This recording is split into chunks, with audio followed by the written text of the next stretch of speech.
नमस्कार, मी प्रणिता बोरसे. आपण पाहत आहात जय महाराष्ट्र. बुलेटिनच्या सुरुवातीलाच एक महत्त्वाची राजकीय बातमी. महाविकास आघाडीची महत्त्वाची बैठक सुरू आहे. उद्धव ठाकरे, आदित्य ठाकरे या बैठकीला उपस्थित आहेत. तब्येतीच्या कारणास्तव शरद पवार बैठकीला गैरहजर असल्याचं कळतंय.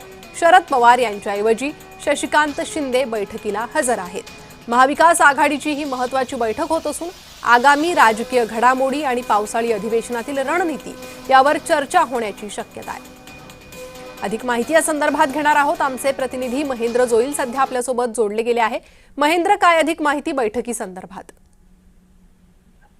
नक्कीच महाविकास आघाडीची एक महत्वाची बैठक आहे ती मुंबईतल्या वानखेडे या ठिकाणी एमसीए क्लब या ठिकाणी होत आहे आणि या बैठकीला उद्धव ठाकरे गटाचे पक्षप्रमुख उद्धव ठाकरे असतील आणि काँग्रेसचे प्रदेश अध्यक्ष हर्षवर्धन पवार, त्याचबरोबर तब्येतीच्या कारणास्तव शरद पवार येऊ शकले नाही, त्यांच्याऐवजी शशिकांत शिंदे हे या बैठकीला जे असते उपस्थित आहेत. आणि संजय राऊत असतील ठाकरे गटाचे प्रमुख नेते आहेत महाविकास आघाडीचे, ते नेते या ठिकाणी या बैठकीला उपस्थित आहेत. आणि एकंदरीत मुंबईत सध्या अधिवेशन चालू आहे, पावसाळी अधिवेशन, त्या अनुषंगाने ही बैठक आहे महत्वाची. आणि या बैठकीत सत्ताधाऱ्यांना जे ते कसं कोंडीत पकडायचं या सगळ्या संदर्भात जे ते मार्गदर्शन केलं जाणार आहे. मात्र या बैठकीत जे ते 59 आमदारांपैकी फक्त 35च आमदार आहेत ते या बैठकीला उपस्थित आहेत.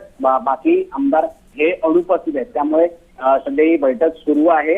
बैठकीत काय मार्गदर्शन केलं जाणार आहे हे पाहणं महत्वाचं असणार आहे. जी महेंद्र, धन्यवाद या सविस्तर माहितीसाठी.